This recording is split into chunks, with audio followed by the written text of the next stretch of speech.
Good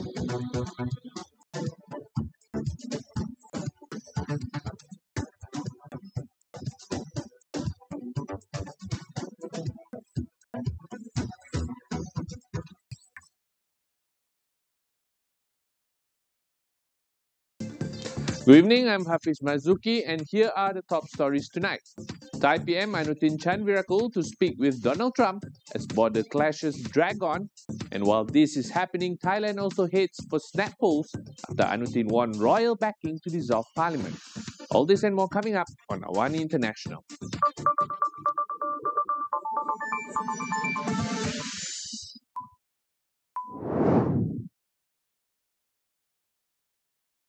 Thailand's Prime Minister Anutin Chanvirakul says he will speak with US President Donald Trump on Friday as heavy fighting with Cambodia enters a fifth day along the disputed border.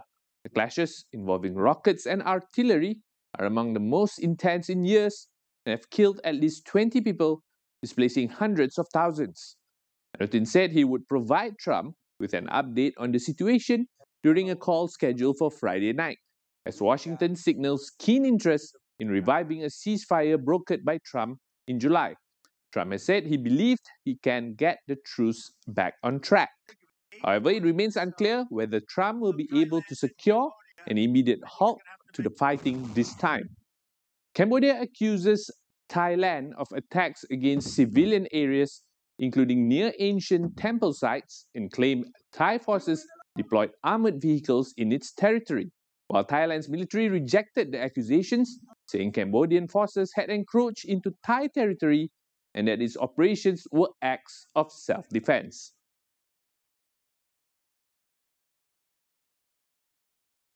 Now, Thailand has also dissolved parliament and will hold a general election within the next 2 months. The move comes as Prime Minister Anutin Chanvirakul's minority government faces an imminent no-confidence vote just 3 months after taking office. Anutin said dissolving parliament was necessary to return political power to the people, citing border violence, political instability, and the government's inability to govern effectively as a minority. The dissolution comes after nearly a week of fresh clashes along the Cambodian-Thai border. Anutin said the government had exhausted all administrative options but lacked the stability required to address multiple crises. Anutin, leader of the Boom Chai Thai party, had previously pledged to dissolve parliament by the end of January, but he brought the election forward as his government lost the support of the Progressive People's Party, the largest party in parliament. With parliament now dissolved, Thailand is expected to head to the polls within 45 to 60 days. Now, those are the headlines for tonight. More news coming up after the break.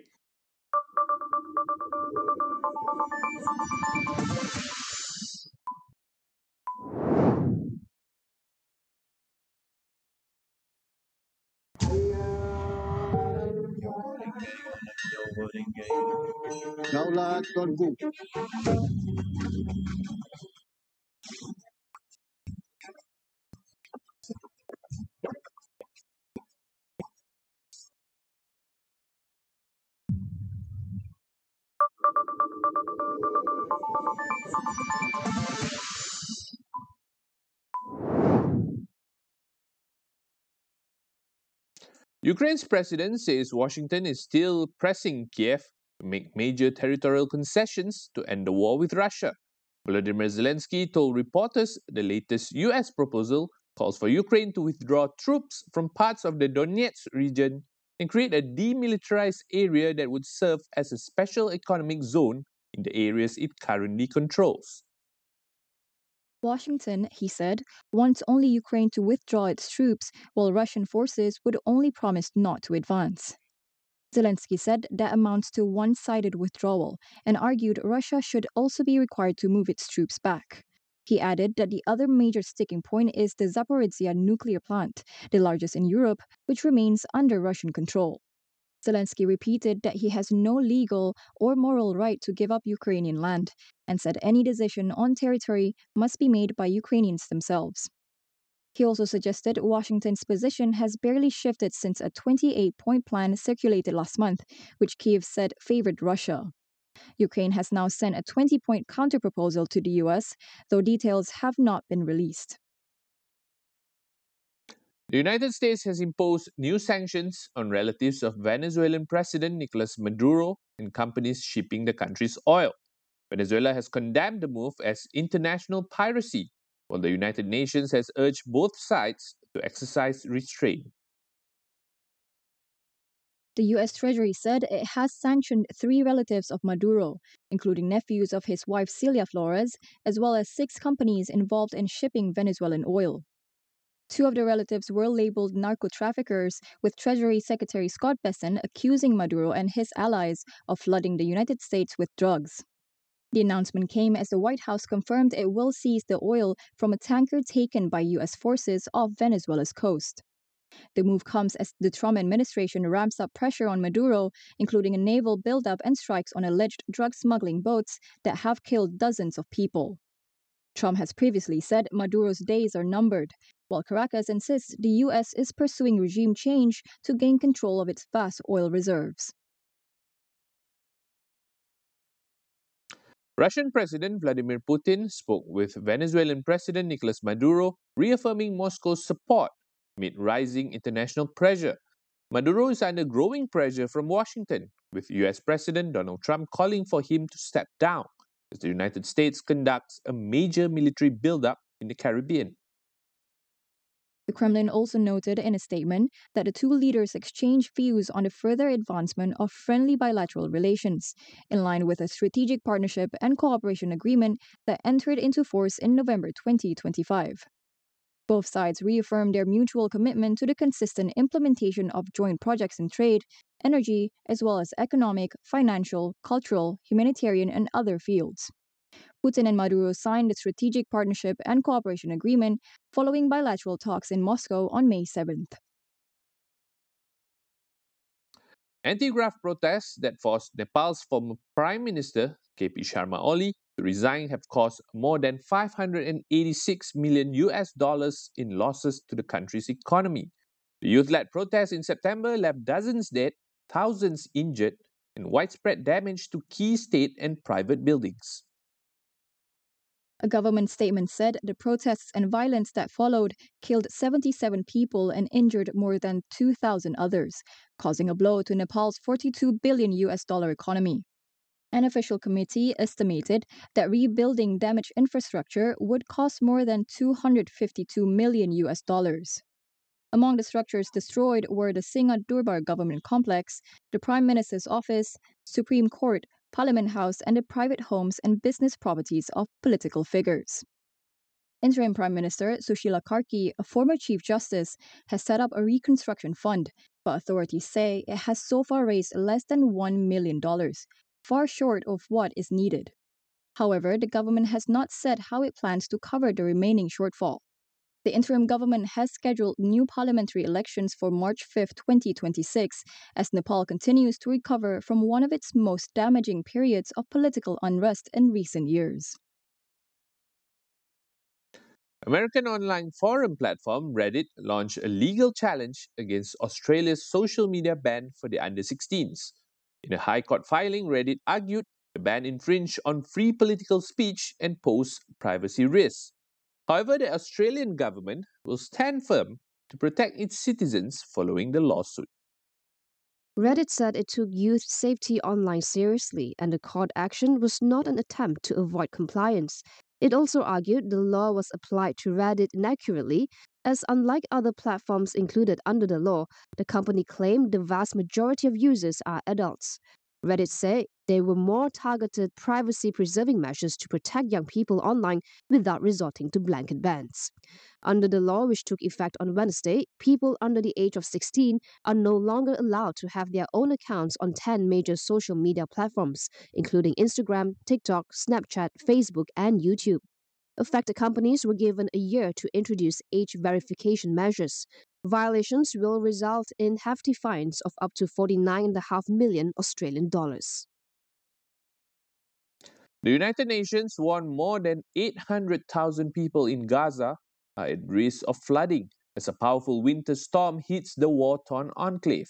Heavy rains have already caused buildings to collapse and flooded hundreds of tents.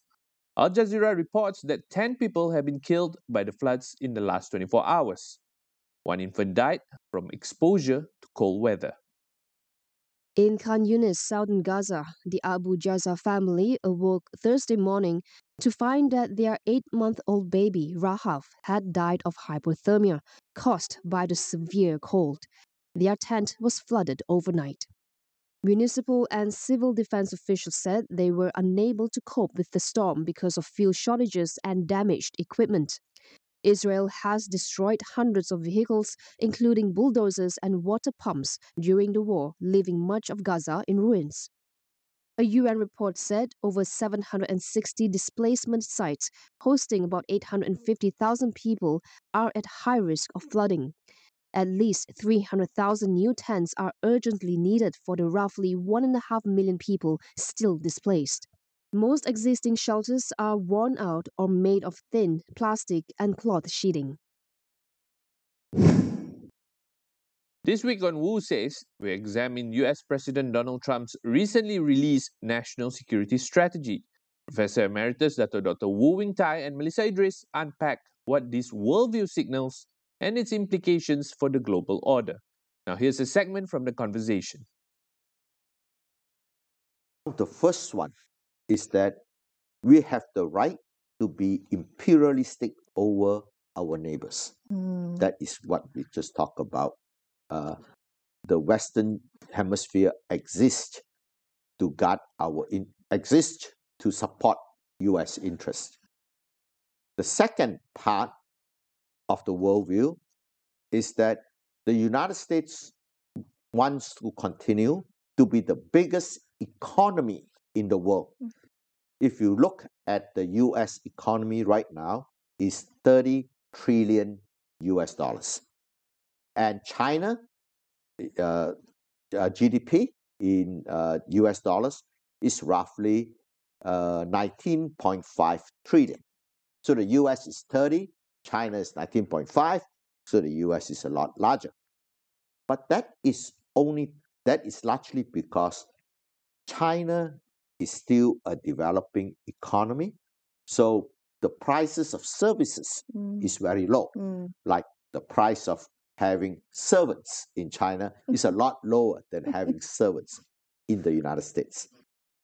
If you were to price the Chinese GDP using US prices, that means that China is the same size as the United States. In fact, larger. The China will be 40 billion.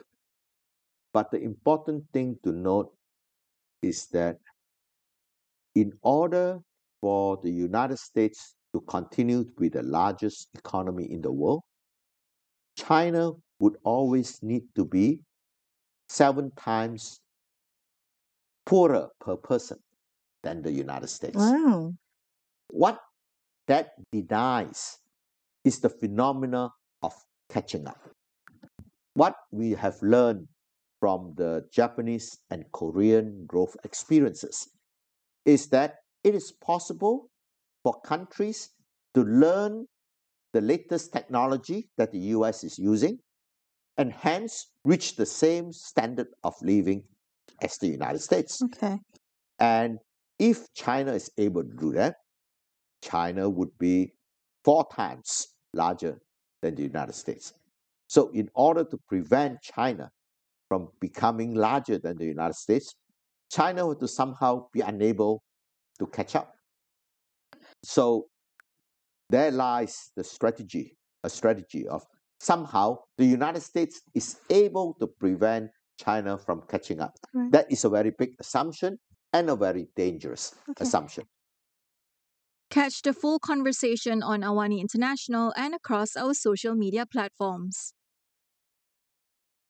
Now that concludes AWANI International tonight. Stay with us as we track the strategies and power shifts shaping the new global order. For more updates, visit international.astroawani.com and follow us on social media. I'm Hafiz Marzukhi. Thank you for watching. Good night.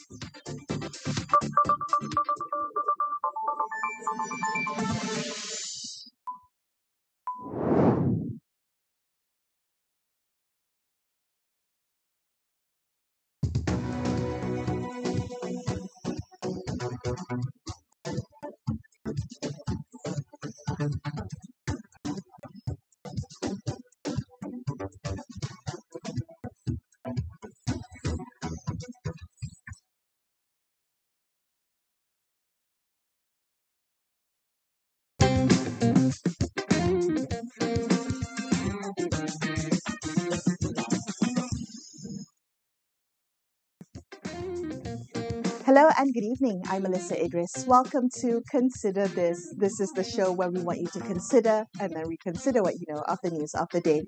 The COVID-19 pandemic revealed just how strained and undervalued Malaysia's care workforce had become. But several years later now, have their conditions improved? A new study by the Recare Project maps the pressures, inequalities, and policy gaps surrounding Malaysia's care workforce and what must change to make it more resilient. Joining me on the show are the good folks from the Recare Project, Anis Farid, who is the principal investigator, and Shazana Aga, who's one of the co-principal investigators. Both of you, welcome to the show. I'm very curious to know more about this project and the study, the recent report that you launched. So talk to me a little bit about what this project